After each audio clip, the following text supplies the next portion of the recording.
Chair of the Boston City Council Committee on City and Neighborhood Services. In accordance with Chapter 20 of the Acts of 2021, modifying certain requirements of the open meeting law and relieving public bodies of certain requirements, including the requirement that public bodies conduct its meeting in a public place that is open and physically accessible to the public, the City Council will be conducting its hearing virtually. This enables the City Council to carry out its responsibilities while adhering to the public health recommendations and ensuring public access to its deliberations through adequate alternative means. The public may watch this meeting via live stream at www.boston.gov/city-council-tv or via broadcast on Xfinity 8, RCN 82, and FiOS 964. The public hearing is being recorded and live streamed on boston.gov. Anyone that would like to testify in this matter, please email juan.lopez@boston.gov for the Zoom link. Today's hearing is docket 0846. Docket 0846, the message in order authorizing the City of Boston to accept and expend the amount of $120,000 in the form of a grant for the Community Compact IT grant awarded by the Mass Executive Office of Administration and Finance to be administered by the Department of Innovation and Technology. The grant will fund enhanced technology in configuration management that leverages artificial intelligence and machine learning. This matter is sponsored by the mayor and was referred to this committee on July 21st, 2021. I will be joined, I'm just checking to see if any of my council colleagues are on.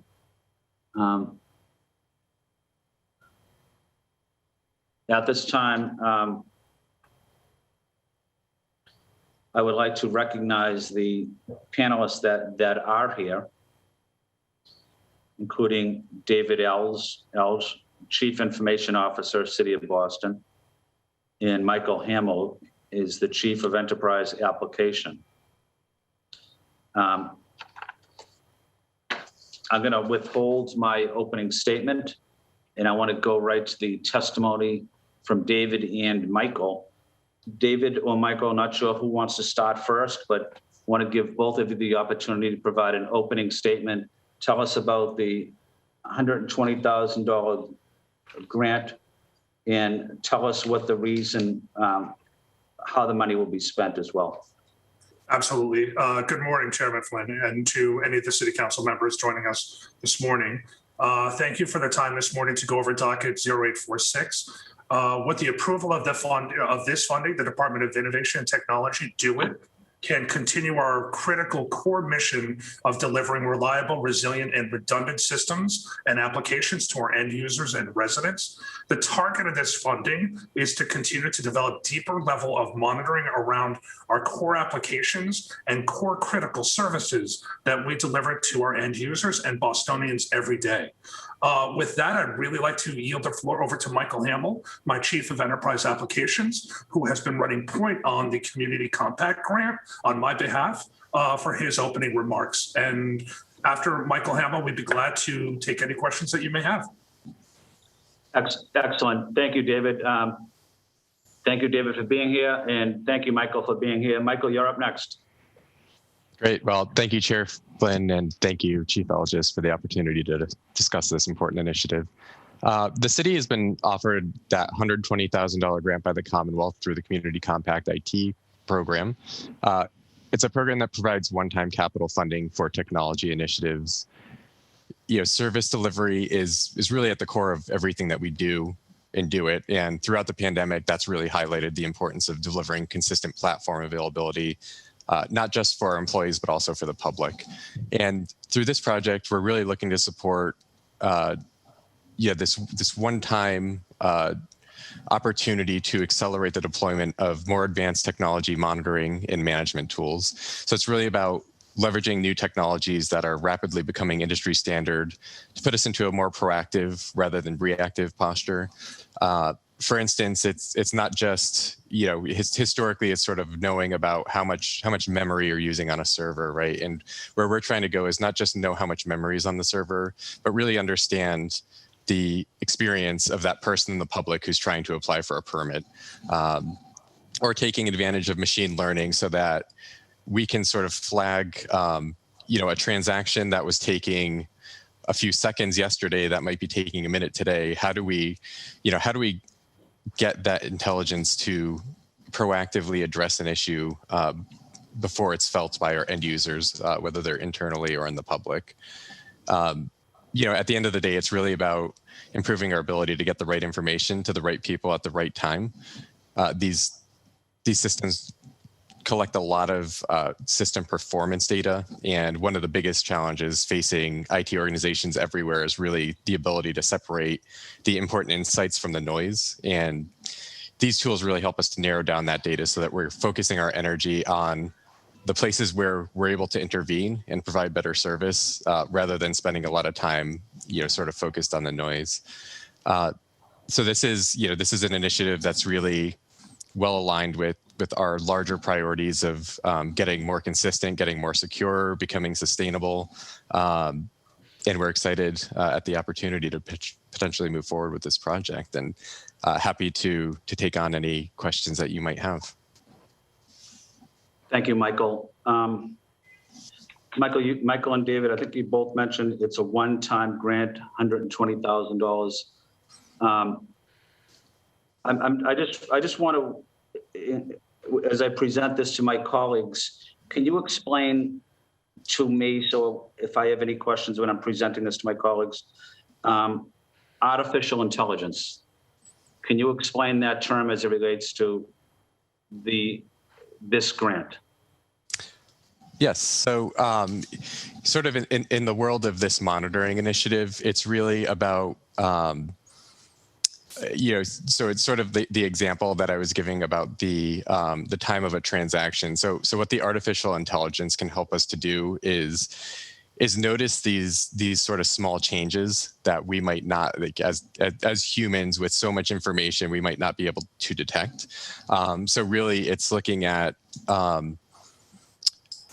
if a member of the public is clicking the button to apply for a permit, did that take 2 seconds or did it take 15 seconds? And being able to have the machine tell us that there's a trend, that process is starting to slow down, so that we can proactively look at whether there's potentially an issue coming up that we can proactively address before it becomes an incident where a member of the public has to call us and tell us that the system's not working appropriately. So that's really what it is getting the proactive insights so that we can intervene before it actually becomes an issue. Okay. And Michael, I know the answer to this question. I just want to also provide the question for people that might be listening, because I use these hearings also to educate the public as well. When we're talking about artificial intelligence as it relates to this $120,000 award, it does not have anything to do with privacy issues at all, or privacy concerns. It does not. No, yes, we're not looking to do anything with the personal data that someone might be submitting through a process. It's really about the data that the system is generating behind the scenes to keep the platforms running. And when DoIT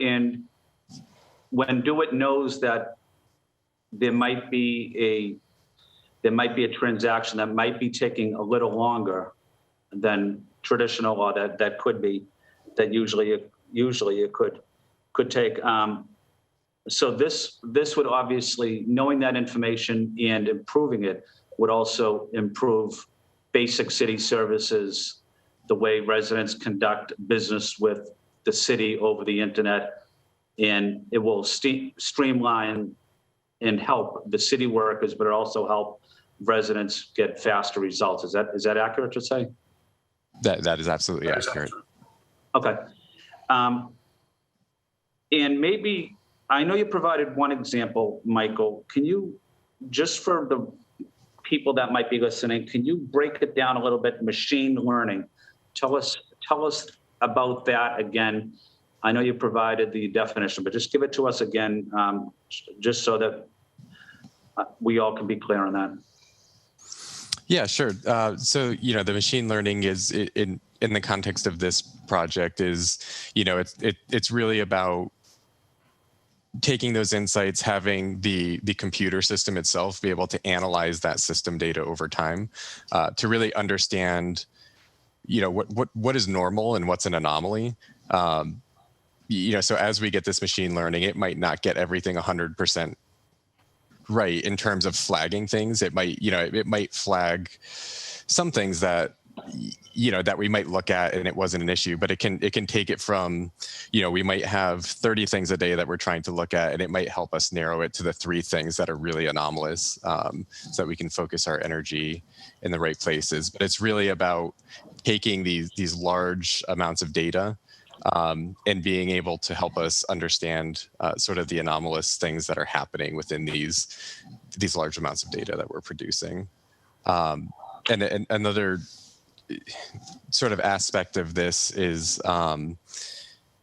is something called synthetic transactions, so that we can simulate what a user might experience. So rather than just seeing technically behind the scenes, whether the processor on the computer or memory are being utilized, we can actually step through the process as if we were a member of the public to see not just if it looks good from the technology side, but to really understand whether a real end user would be able to effectively make their way through this process. Thank you, Michael. I also want to mention that we are joined by City Councilor at Large, Anissa Orsabi George. Before, I have one final question, but I wanted to give my colleague, Councilor Orsabi George, an opportunity to either present an opening statement and or ask questions at the same time. So Councilor Orsabi George, you're on mute, but thank you for being on. Thank you, Councilor Flynn. I know I'm joining a few minutes late, so I'll skip opening statement. Thank you. Thank you, Councilor. And then my final question, maybe either to David or Michael. I know we talked about this as a one-time grant, $120,000. Do you need, as we go further into the year, do you think you'll need additional funding to continue this service if we have the grant? Do we need to include something in the budget next year or the year after? I just want to make sure that we're thinking, both short-term and long-term, to make sure that we can continue providing these services over the internet and that there is funding available. I know this will be helpful, but I guess maybe sometime down the road, if you want to come back again and let us know that how the program is working and or if there's any funding related issues. This is, thank you, Councilor. I mean, that's a very good question. This monitoring of our environment, all of our applications, all of our systems that we provide to our end users, to our residents every single day, is something that we are looking to monitor and get a deeper level of understanding every single day. Whereas even though this is a one-time funding request or funding ask, and to build out our a deeper level of our monitoring, this is not something that we need to turn off. This is something that we will constantly start building upon. So I definitely see an ask coming in the next fiscal year to continue to build on this good work that we are starting now. Okay, excellent. I don't have any further questions. I'm just taking one final look to see if any of my other colleagues are here. I don't have any other colleagues joining me. Councilor Orsabi George, you don't have any questions? You don't have any questions? I don't have any questions this morning. Okay. Thank you. Okay. So I'm going to recommend at the next City Council meeting on the next time we meet that we vote on and approve the $120,000 grant award. And I want to say thank you to Michael. I want to say thank you to David. I want to say thank you to Juan Lopez and Kerry Jordan, also from City Council Central staff. But Michael and David, to the DUA team and to the workers you have there, we want to say thank you for your professionalism and hard work as well, and appreciate you coming before the City Council, City and Neighborhood Services to explain the grant and educate the public about the great work that you're doing and how this impacts basic city services across our city. So again, thank you, Michael. Thank you, David. And this meeting is now adjourned. Thank you, Chairman Flynn. Thank you for the opportunity. Thank you.